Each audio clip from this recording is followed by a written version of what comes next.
Hello दोस्तों, एक बार फिर से स्वागत है आपका मेरे इस चैनल पर। हम हैं पुरी में और आज हम जा रहे हैं काफ़ी फेमस जगह साक्षी गोपाल मंदिर। कहा जाता है कि जब हम जगन्नाथपुरी की यात्रा करते हैं तो वो यात्रा तभी पूरी होती है जब हम साक्षी गोपाल के दर्शन करते हैं। तो चलिए अपनी इस यात्रा को पूरा करने के लिए चलते हैं साक्षी गोपाल मंदिर।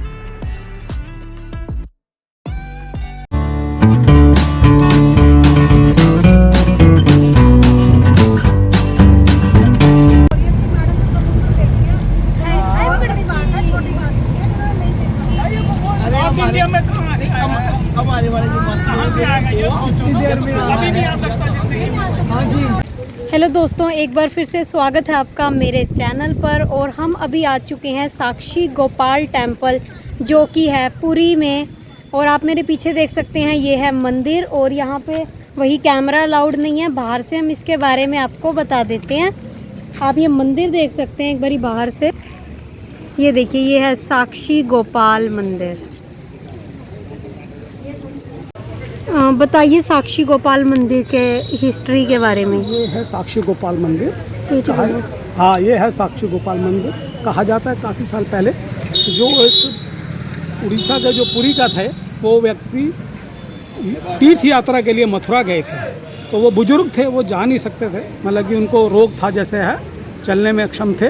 तो वो मथुरा यात्रा के लिए गए थे। तो यहाँ के जो नौजवान उनके साथ व्यक्ति था, वो साथ में गया था। तो उन बुजुर्ग ने कहा कि अगर आप मेरे को यात्रा कराएंगे, मेरी मदद करेंगे, तो मैं आप जो है अपनी कन्या का विवाह आपसे करूँगा। उन्होंने ये बात मंदिर में कही थी। अच्छा। तो उनको जो भगवान जो हैं श्री गोपाल, उनके सामने। अच्छा।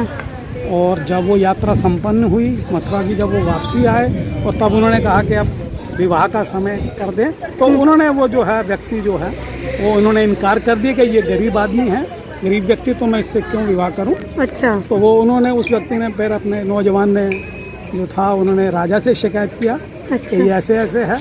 और जो उस व्यक्ति की कन्या थी, वो भी उनको चाहने लगी थी उस व्यक्ति से। अच्छा। वो भी चाहती थी कि मेरा इसी नौजवान से, जो सुशील था और मददगार था सबका, पर वो गरीब था। वो गरीब था और वो अमीर थे। वो अमीर थे। तो वो नहीं चाहते थे कि इसका विवाह उनसे हो। तो उन्होंने इनकार कर दिया था। इसलिए उन्होंने राजा से शिकायत की। तो राजा ने पूछा कि इस जो व्यक्ति ने आप किसके सामने इसको वो आपसे ये किया था, अपना जो है वादा कि मैं अपनी कन्या के विवाह से करूंगा, हाँ, इसकी गवाही कौन देगा आपको। तो उन्होंने कहा, तो ये तो जो गोपाल जी हैं, ये उन्होंने उनके सामने कहा था। तो राजा ने कहा, जी वो तो फिर आप गोपाल जी को यहाँ लाना पड़ेगा आपको। वो गवाही देंगे क्या, या वो साक्षी बनेंगे क्या, जो साक्षी थे।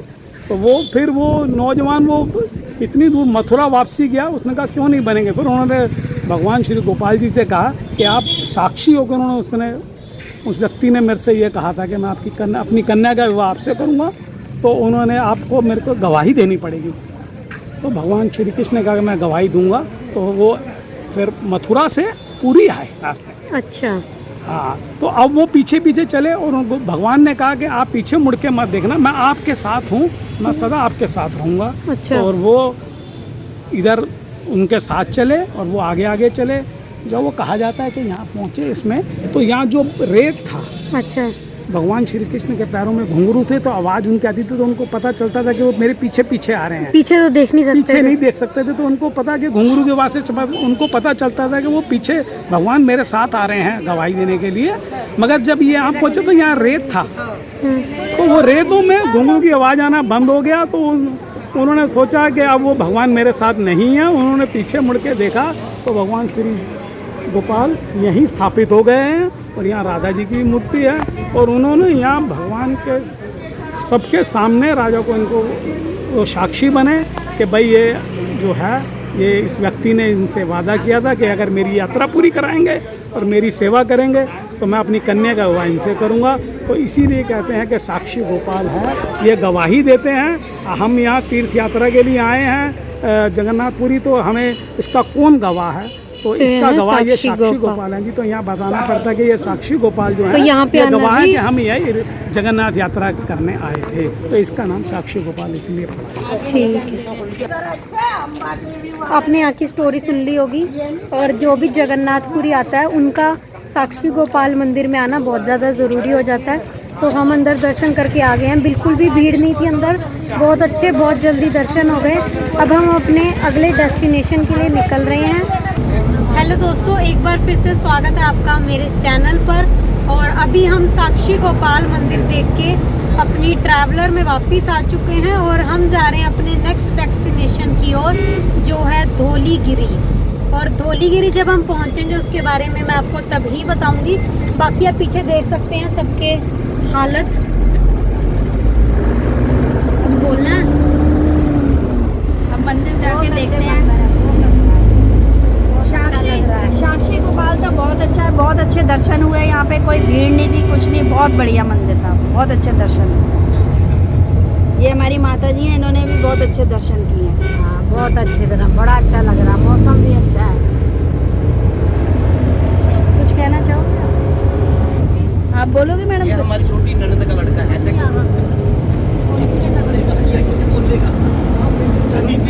ये है हमारा मासी का बेटा। ये ट्रिप अरेंज किया है, ये करता एंड प्लीज कांटेक्ट हिम। और फोन उठाए ना उठाए वो आपकी जिम्मेवारी। डाल दियो ना मेरा नंबर पे। ठीक है। ये है त्रिक्ष पंडित, त्रियक्ष पंडित, जो ये पूरा अरेंज करते हैं। टूर एंड ट्रैवलर का इन्होंने कोर्स किया है। इनका सबर लेवल बहुत हाई है। टूर एंड ट्रैवलर का कोर्स किया है। 10 बंदों को झेलना कोई छोटी बात नहीं है। जो इनके अंदर बहुत पेशेंस है, सबकी बात सुनते हैं और हंसते हैं, मुस्कुराते रहते हैं। जब भी आपने कहीं जाना हो आप इनसे कांटेक्ट कर सकते हैं। इनका पेज भी है, कनाडा भेजने वाला।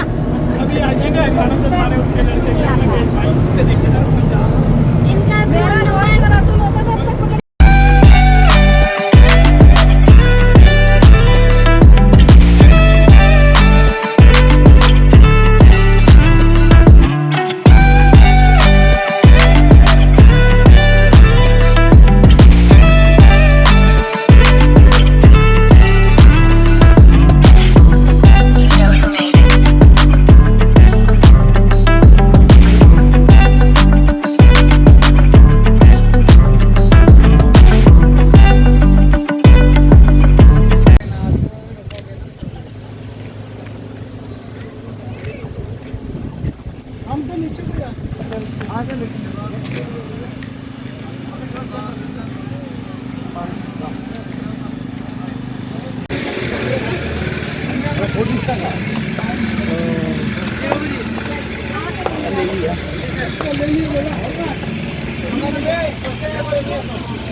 तो शांति स्तूप है।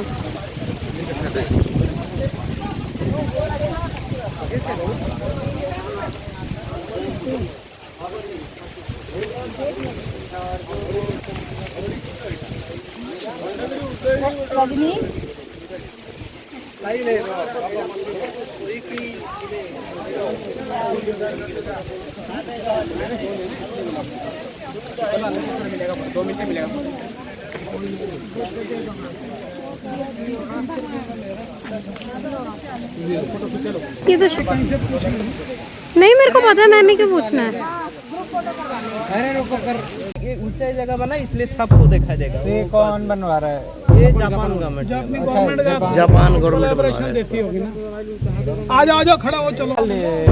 इधर इसमें बताना। यहाँ पर कलिंग राजा का और अशोक का नीचे लड़ाई हुआ था। हाँ, उसका खून से नदी भर गया था। इतना कुछ 5 किलोमीटर कोई जिंदा नहीं, सब मर गए। बताओ कौन सी? दया नदी। दया नदी, उसका नाम है दया नदी। पहले से खून नदी बन रहे थे, अब दया नदी। तो उसका बाद वो नदी भर गया था, इतना खून हुआ था। यहाँ से दिखती है वो दो नदी। जनों की लड़ाई में इतना खून हो गया कि नदी बन गई। राज्य मैं बताऊंगी। ये 5 किलोमीटर तक कोई जिंदा नहीं थे, सब मर गए थे। मर गए थे। अच्छा। 3 लाख लोग मर पड़े थे। वो हिंसा के रास्ते पे उसका बाद वो एक नारी न्याय का उसका मन परिवर्तन किया। ऐसा क्या बोला, उसका तलवार छोड़ दिया। उसका बाद उसका सर में थे वो बुद्ध भगवान थे। अच्छा। उसका बाद उसको याद रखने के लिए धवलगिरी बना, जापान गवर्नमेंट है उसको बनाया। और ये बुद्ध की मूर्ति, यहाँ से बुद्ध धर्म अपने प्रचार किया सारा दुनिया में अशोक राजा ने। और वो जो मंदिर है शिवजी जी और उनका उस साइड में जाएगा।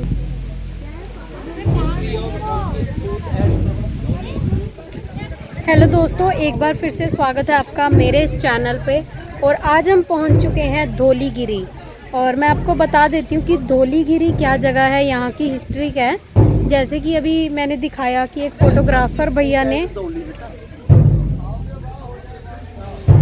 जैसे कि यहाँ पे भैया ने बताया, शायद आपको पूरा क्लियर नहीं सुनाई दिया होगा, तो मैं यहाँ की थोड़ी हिस्ट्री आपको बता देती हूँ कि ये धौलीगिरी क्या है। यहाँ पे कलिंग और राजा अशोक, जिनको हमने अपनी हिस्ट्री की बुक्स में बचपन से पढ़ा है, राजा अशोक, उनका यहाँ पे युद्ध हुआ था। और कलिंग कौन है? कलिंग है ये जो आज का उड़ीसा है, उसे उस टाइम पे कलिंग कहा जाता था। तो उन दोनों का युद्ध हुआ था।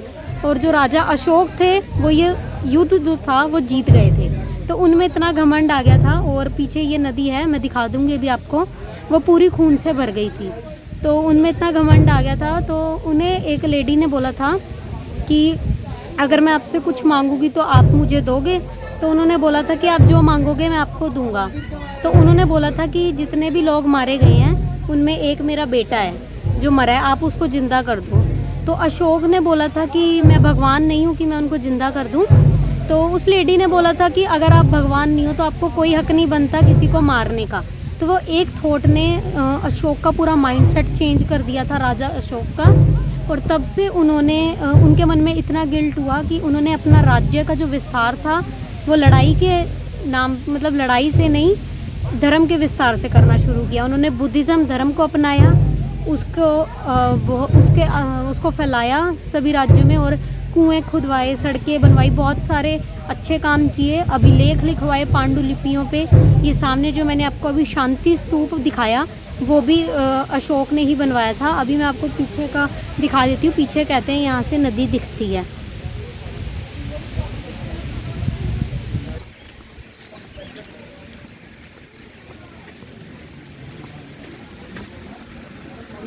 ये देखिए, ये है वो नदी, दया नदी है इसका नाम।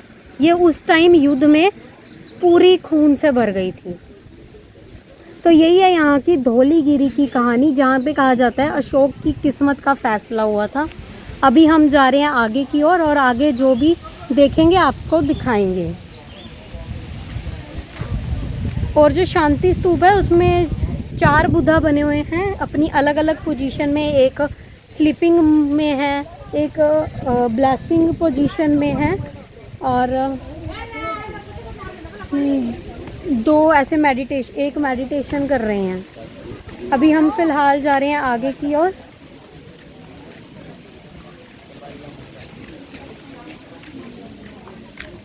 बोलना है कुछ? ये हम आ गए हैं अब आपके सामने कलिंगा मंदिर में। यहाँ पे 2 राजाओं की लड़ाई हुई थी, उसी की लड़ाई को समाप्त करने के लिए यहाँ पे एक शांति स्तूप बनाया गया है। ऐसे ही था ना?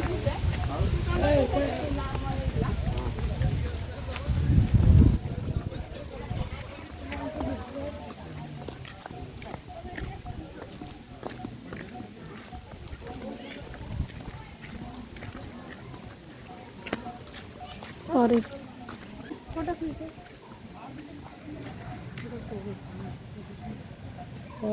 ऐसी है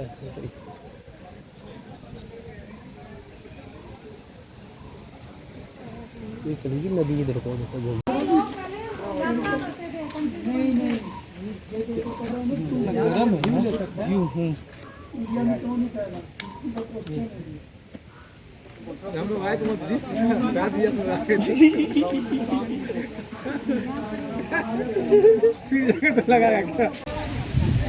डॉक्टर भीमराव अंबेडकर थे जिन्होंने हमारा संविधान लिखा था, तो काफ़ी भाषाओं का उनको ज्ञान था।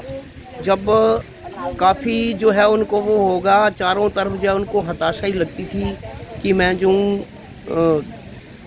डॉक्टर भी होते हुए, इतनी उपाधियां लेने के बाद भी, इतनी भाषाओं का ज्ञान होते हुए भी, वो कहते थे यार मुझे फिर भी लोग जो हैं जो है तुच्छ दृष्टि से जो देखते हैं, नीच की दृष्टि से देखते हैं। तो उन्होंने जो है हताश होने के बाद जो है उन्होंने बौद्ध धर्म जो अपना लिया था, और बौद्ध को जो है वो मानने लगे भी ये किसी भी बौद्ध जो है किसी भी जाति धर्म से किसी अनुयायी को नहीं मानते हैं। तो उसने इस धर्म को अपना करके उन्होंने शांति प्राप्त करी थी।